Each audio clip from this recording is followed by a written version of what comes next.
જે બિલકુલ તરીકેમાં જોઈએ તો શરૂઆત પરિણામવાળા સ્ટોકથી જ ત્યાં જો ઇન્ટરગ્લોબ એવિએશન ક્રૂડના લીધે તો ફોકસમાં છે અને જે પણ નંબર્સ આવ્યા છે બહુ જ ખરાબ સાઈડ ઇન રેડ લાઇન ચાલશું. નેક્સ્ટ MOFSL, અહીંયા નંબર જો પોઝિટિવ છે, બધા જ પેરામીટર સારા નંબર છે, ઇન ગ્રે લાઇન ચાલશું. એમ્ફાસિસ ખાસ રડારમાં રાખજો. ઓવર રેટના રેટિંગ છે, ટાર્ગેટ પ્રાઇસ જે પણ વધારે છે, મોમેન્ટમ શક્ય જોવા મળી શકે છે. નેક્સ્ટ અહીંયા જોઈશું તો થાઇરોકેર, અહીંયા બી જો રિઝલ્ટ સ્પેસિફિક સારા જ નંબર જોવા મળે, મોમેન્ટમ જે શક્ય અહીંયા જોવા મળી શકે છે. HPCL અને ONGC બંનેમાં જો એકમાં ક્રૂડના લીધે નેગેટિવ ઇમ્પેક્ટ, HPCLમાં ONGC માટે સારી વસ્તુ છે, પોઝિટિવ એક્શન જોવા મળી શકે છે. નેક્સ્ટ યર વાત કરીએ તો ત્યાં જોઈશું તો આપણે બજાજ ઓટો, એમાં ટેકનિકલ સ્ટ્રક્ચર સતત આપણે 2 દિવસે લઈ આવ્યા છે, મોમેન્ટમ અહીંયા બી સ્ટ્રોંગ જોવા મળી છે, તો શક્ય તેજી જોવા મળી શકે છે. સામે વાત કરીએ તો બંને વેલ્થ રિલેટેડ કંપનીમાં જોઈશું. મણપ્પુરમ ફાઇનાન્સ જે ગોલ્ડ NBFC કંપની છે, ત્યાં બી તેજી ગઈકાલે સારી જોવા મળી હતી, તો મોમેન્ટમ અહીંયા બી જોવા મળી શકે છે.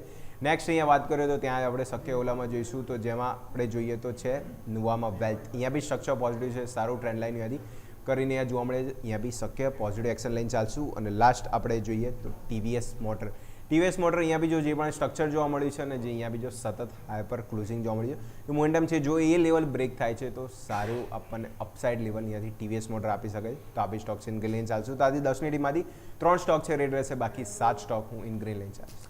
ઓકે, તો આવો ક્વિકલી મારા તરફથી પણ 10 સ્ટોક વાત કરી લઈએ. તો પહેલાં બી આપણે વાત કરી ટેકનિકલી ઓઇલ ઇન્ડિયા, તમે જો બ્રેન્ટ ક્રૂડ ઓઇલ જે રીતે $100 પાર ગયું છે, તો અહીંયા તો ચાન્સીસ છે કે આપણને કંઈક અપસાઇડ જોવા મળી શકે, પરંતુ ટેકનિકલ સેટઅપ પણ સરસ છે, ડેલી કેન્ડલમાં બ્રેકઆઉટ છે. અને બીજી વસ્તુ વાત કરીએ તો SRF લિમિટેડ, અહીંયા ટેકનિકલ સેટઅપ બહુ નેગેટિવ છે, ગઈકાલે સેલિંગ પ્રેશર 8.5% અને લોઅર ઉપર ક્લોઝિંગ છે, બતાવે છે કે બાયર હજુ પણ પોટેન્શિયલ નથી બતાવી રહ્યા. તો આપણે Oil India positive, SRF red line ચાલીશું. સાયન્ટ તમે જો તો અહીંયા કહેવાય કે કંપનીના પરિણામ બહુ સરસ જોવા મળી રહ્યા છે, તો ગ્રીન લાઇન ચાલીશું. મીસો, અહીંયા પણ કહેવાય કે એમના પરિણામ બહુ પોઝિટિવ છે.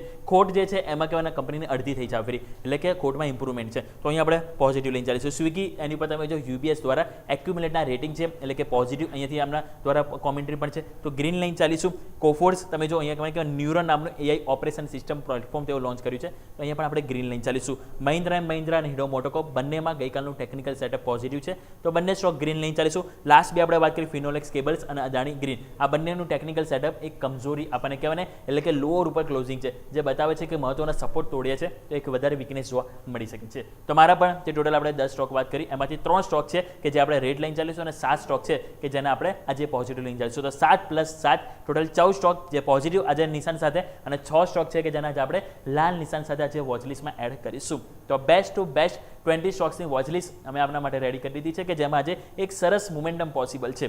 તો આ સાથે ઇન્ટ્રાડે કેમને સમાપ્ત કરી લઈએ. એક બ્રેક લઈ લઈને બ્રેક બાદ મારા સહયોગી યશ ભટ્ટ આપણી સાથે જોડાશે, કે જ્યાં વિસ્તારથી વાત કરીશું કે ઓપનિંગ કેપિટલમાં હવે આજે સપ્તાહનો અંત ઘટાડા સાથે ઓપનિંગ બતાવી રહ્યું છે, તો શું એમાં બાઇંગ કરવું કે ફર્ધર ઘટાડો હશે, શું સ્ટ્રેટેજી છે, શું સ્ટેક્સ અને શું સેક્ટર, બધી વાત કરીશું એક બ્રેક બાદ.